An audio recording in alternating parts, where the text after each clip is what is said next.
Sejam bem-vindos a mais um vídeo de sistemas microprocessados. Neste vídeo eu vou falar um pouquinho sobre fluxograma. Fluxograma é uma representação gráfica de um algoritmo, de uma sequência de ideias. A ideia de um fluxograma é ajudar a documentar um código, ajudar a compartilhar ideias sobre uma sequência de ações, sobre os algoritmos que a gente vai usar. Então, sequência de ações, geralmente em formato de uns retângulos, tá? E aí a gente pode realizar decisões para alterar o fluxo de execução. E é isso que a gente vai ver hoje. Então acompanhem comigo na aula de hoje. Primeiro eu vou falar sobre o salto incondicional, que é um tipo de salto que não precisa de nenhuma condição para ser executado. Ele sempre vai realizar aquele salto. No salto incondicional, a gente vai retratar o salto incondicional com um losango. Aliás, qualquer condição, qualquer mudança no fluxo de execução, a gente vai retratar com um losango dessa forma. Então, nesse algoritmo aqui, eu estou mostrando para vocês como que a gente calcula a série de Fibonacci. A série de Fibonacci é calculada sempre com os dois números anteriores. Então, a gente inicializa com dois números, que a gente chama de semente. Então, aqui inicializando com 1 e 2. O próximo número é sempre calculado com uma soma dos outros anteriores. Então, 1 mais 2 dá 3. 3 mais 2, 5. 5 mais 3, 8. E por aí vai. Então, esse é um algoritmo que calcula isso automaticamente. Eu primeiro inicializo a série em R5 e R6 com os valores 1 e 2. Depois, calculo o número. Eu faço a primeira operação, que é uma operação de soma, salvando em Rn o valor do Rn-1 e o Rn-2. Nesse caso, Rn-1 e Rn-2 são os registros R5 e R6, que eu inicializei. E Rn é o R7. Então, estou realizando essa soma. Como é uma operação de 3 operandos, a gente não tem essa instrução no microcontrolador. A gente tem que fazer em duas etapas, como a gente já viu anteriormente. Então, primeiro copio o valor de R5 para R7, incremento com o valor de R6, e aí em R7 guardo o meu novo valor. Agora, eu vou deslocar a série botando o Rn e o Rn-1 em Rn-1 e Rn-2, para poder calcular o próximo Rn. Então, desloco a série dessa forma. Para recomeçar esse algoritmo e refazer isso aí sucessivamente, eu tenho um salto aqui, ó, que faz essa movimentação para o começo. Então eu vou recomeçar desde o início a partir da label Fibo. Então o salto recebe como argumento um label. Aqui o que eu quero mostrar para vocês é o seguinte: esses fios, tá, do fluxograma, eles representam posições no código. Então esse fio aqui pode ser chamado de Fibo. Então, quando eu tenho um salto dessa forma aqui, que vai para a label Fibo, então eu consigo mapear, traduzir essas instruções de salto e os seus labels. Nem todo fio precisa ser nomeado, tá? Tem fios aqui que seguem o fluxo de execução normal, que não precisa ser nomeado, então a gente deixa para lá. Mas os fios que são mudanças no fluxo de execução normal, esse sim a gente precisa nomear para dar um label para ele, para dar um rótulo. Vamos ver um outro caso. A alternativa simples. Então, ao invés de ter um salto incondicional, eu vou colocar uma alternativa, uma condição para realizar aquele salto. Caso a condição seja verdadeira, eu continuo. Se for falsa, eu vou saltar uma série de comandos. Vamos ver um exemplo. Por exemplo, eu testo o R4 e vejo se ele é par. Se ele for par, eu não faço nada. Mas se ele for ímpar, eu subtraio 1 para deixar ele par. Então eu vou... Sempre que um número, eu vou truncar o bit menos significativo. Sempre que eu achar um número ímpar, eu trunco o bit menos significativo. Isso aqui é útil, por exemplo, para calcular endereços na memória de palavras de 16 bits. Pode ser usado. Então como é que fica esse código aqui? Olha só. Eu tenho um fio aqui que é nomeado como par e um fio que é nomeado como ímpar. Esses dois fios vão ser traduzidos em rótulos, em labels. Então, primeira inicialização do algoritmo faz um backup de R4, porque eu não quero alterar R4 inicialmente só para testar o bit menos significativo. Então, olha só. Eu vou movimentar R4 para R15, vou testar o valor de R15. Então essa condição aqui, ó, ela foi traduzida para, eu vou passar uma porta E do valor 1 em R15, ou seja, eu estou testando o bit menos significativo. Se o resultado for zero, é porque o número é par, ou seja, o bit menos significativo é igual a zero. E aí eu realizo o salto para o label par. Perceba que esse salto aqui está representado pelo fio, esse mesmo fio aqui no fluxograma.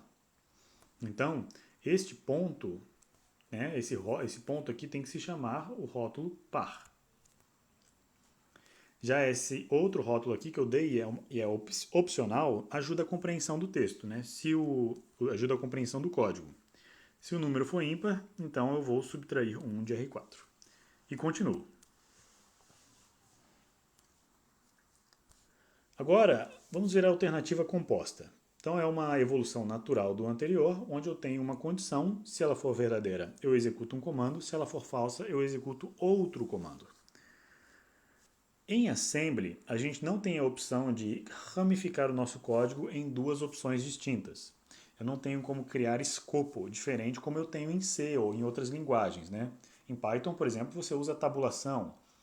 Em C você usa chaves, né? Aqui em Assembly a gente não tem esse recurso. Então, uma alternativa composta precisa ser traduzida em uma sequência de eventos e a gente vai controlar o fluxo de execução para garantir essa composição de dois subsets, né, de dois conjuntos de comandos. Como que a gente faz isso?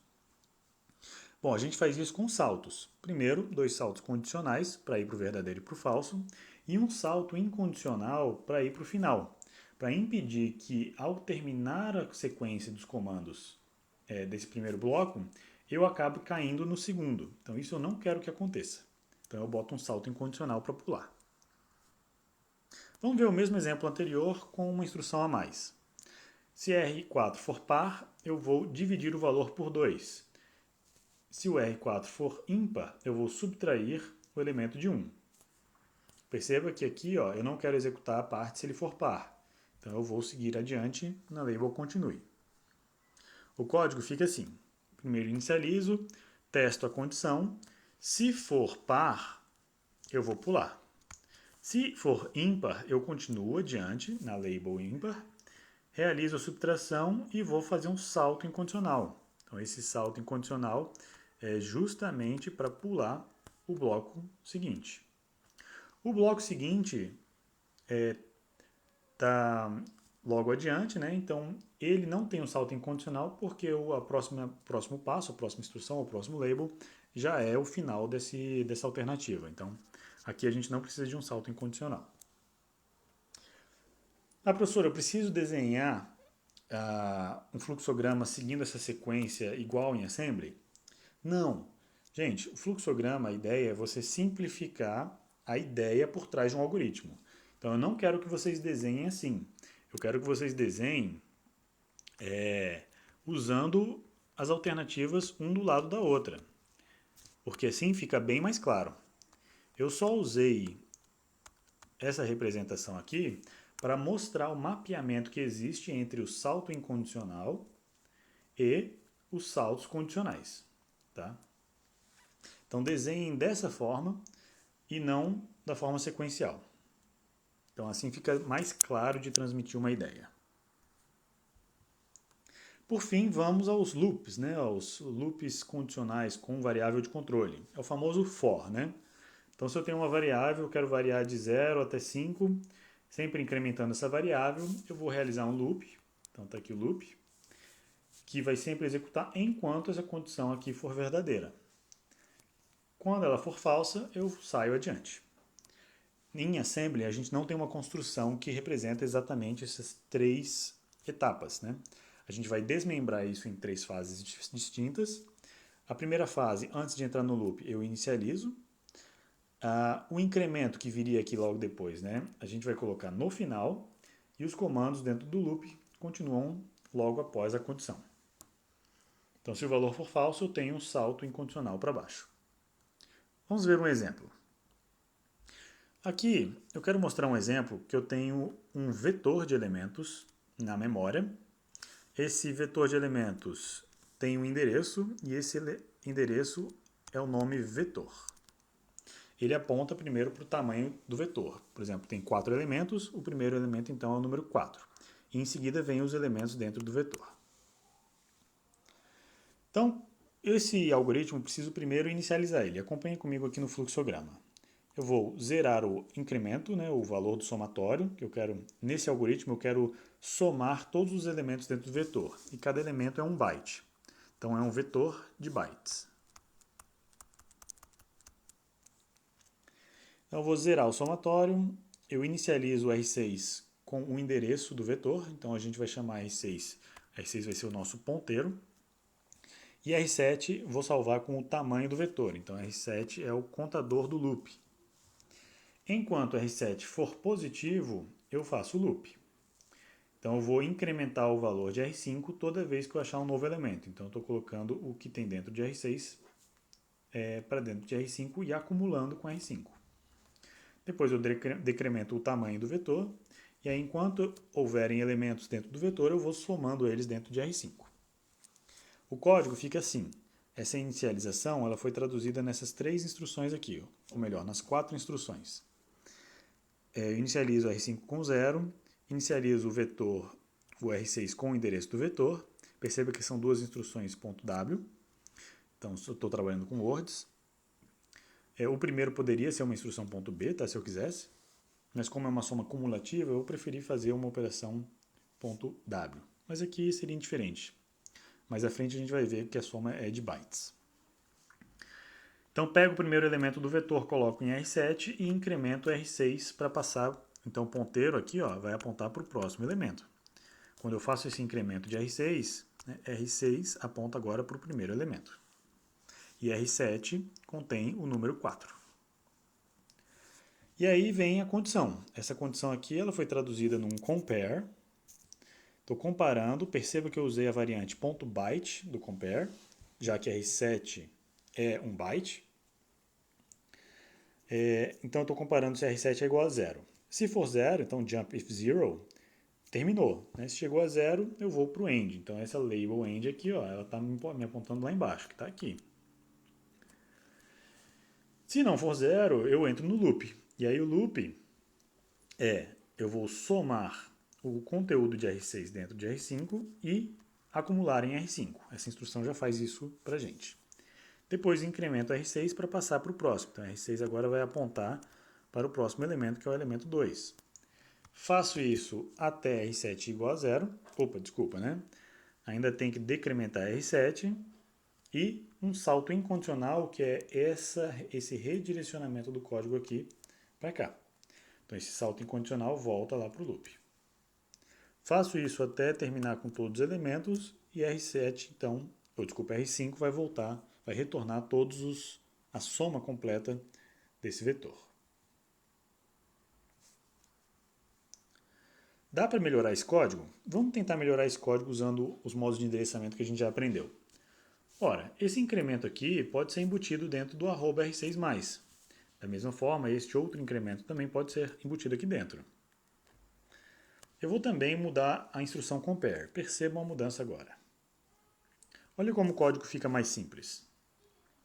Eu botei @r6+ para tirar aquele incremento, já que essa instrução faz as duas coisas simultâneas. E troquei a instrução compare pela instrução tst. Test, é a instrução emulada, que na verdade é compare um registro com 0. Isso a gente faz muito frequente, então tem um atalho, Os outros laços, como while e do while, são variantes das anteriores. O while é, na verdade, uma simplificação da parte interna do for, começando então pela condição. E o do while, eu vou primeiro executar um conjunto de instruções para depois verificar se a condição é verdadeira ou falsa. Então eu garanto que eu vou executar esse conjunto de instruções pelo menos uma vez. Vou repetir aquele mesmo exemplo do incremento do vetor usando o do while. Então vou inicializar os elementos que eu quero inicializar, o R5, R6 e R7. Depois vou incrementar o valor de R5 com o conteúdo de R6, vou decrementar R7 e verifico se R7 ainda é positivo. Eu quero que vocês percebam que esse código vai ficar mais simples do que o anterior. Então olha só, aqui tem a mesma inicialização de antes, o conteúdo é só isso aqui, e a verificação do próximo elemento, decremento R7 e saltos enquanto não for zero. Então enquanto esse valor não for zero, eu vou ficar nesse loop. Quando terminar, ele sai automaticamente para label continue. Comparando com o anterior, esse aqui é o nosso loop for. Então percebe que o código ficou menor. A gente tirou a necessidade de comparar aqui o valor de R7 com zero e tiramos também o salto incondicional. Ele já foi embutido dentro desse jump if not zero. Por fim, eu quero mostrar um caso onde eu tenho mais de uma escolha, que é o famoso switch case, né? O switch case do C, ou lá em Python também tem, uma versão equivalente.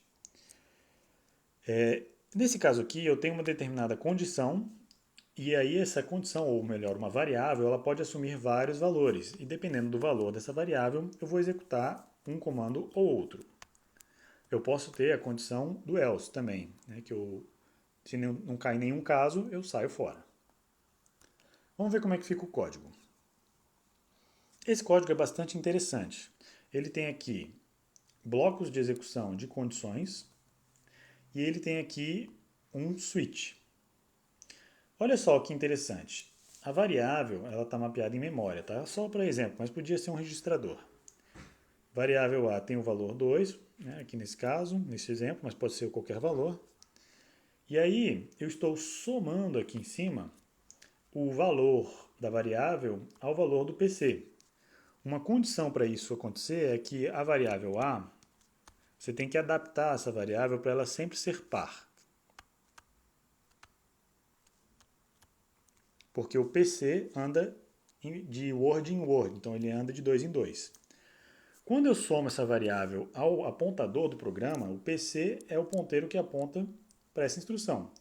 Quando eu somo 2, né, depois dessa instrução ser lida, o PC cai para cá. Então isso aqui seria o equivalente a somar 0 ao PC. Aqui seria o equivalente a somar 2 e aqui seria o equivalente a somar 4. Então para esses três valores eu tenho três opções distintas, três blocos distintos de execução que eu posso realizar alguma coisa.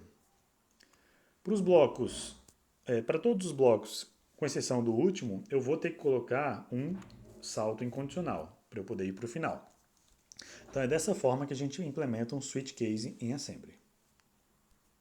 Espero que esse vídeo tenha ajudado vocês a compreenderem um pouco os conceitos de saltos e principalmente gostaria que vocês usassem o fluxograma para documentar o código e para comunicar com seus colegas ou com seu professor sobre o código que vocês estão desenvolvendo. Vamos agora para a nossa aula síncrona.